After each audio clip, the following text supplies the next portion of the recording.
heralding the importance of this weekend's matchup between South Carolina and Georgia more than Bulldogs head coach Mark Richt. The Gamecocks come to Athens. That's an advantage. But after that whooping by Boise State, Richt is focused on putting the bark back in the dog. Oh, it's a big deal.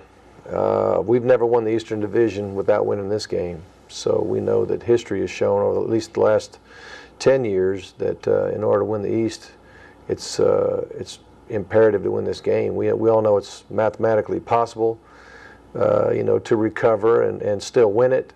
But then, you lose control of your destiny, and that's the last thing we want right now. James, on the flip side, Steve Spurrier just does not like Georgia, does he? Oh, he does not. Playing for him all those years, he'd always give UT a little jab. Can't spell citrus without UT. He'd always give a little jab to the guys over in Tallahassee, FSU.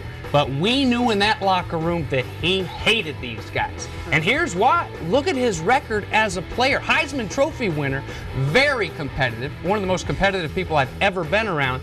And he did not have any success against these Bulldogs. He had a lot of success as a coach, especially with the Florida Gators, where he was 11-1 against them. Did a lot of that damage through the air in those wins. He's doing it now in the air, on the ground, and with a strong Ellis Johnson defense and strong up front. Ingram, Robertson, and how about the freshmen? True freshmen, as advertised.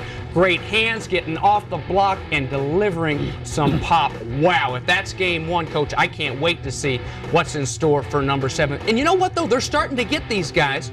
Georgia has been getting these guys, like Clowney, like Lattimore, for a long time. 7 of their last 10 recruiting classes have been in the top 10. It's time for them to start playing up to their potential and playing like it means something. They got pushed around. James, if Georgia's going to have success, they've got to average more than 1.9 yards per carry, which is what the tailbacks did. And that's with Herschel Walker on the sidelines. I saw Herschel shed a tear during some of those runs. But here, as you can see, very little movement by the offensive line of Georgia. Boise State, a good defense, but not nearly the likes of some of the defenses that Georgia's going to face in the SEC. And it will be a very difficult week at Georgia this week for the offensive linemen, tight ends, and running backs, but they've got to be more productive if they're going to win the game. If Georgia can rush for 150 yards, I think they'll stand a good chance to win the game. If Georgia can do it, that would be a huge rebound. And I think it sounds like, guys, this is a game to really focus on that battle in the trenches. No doubt about it.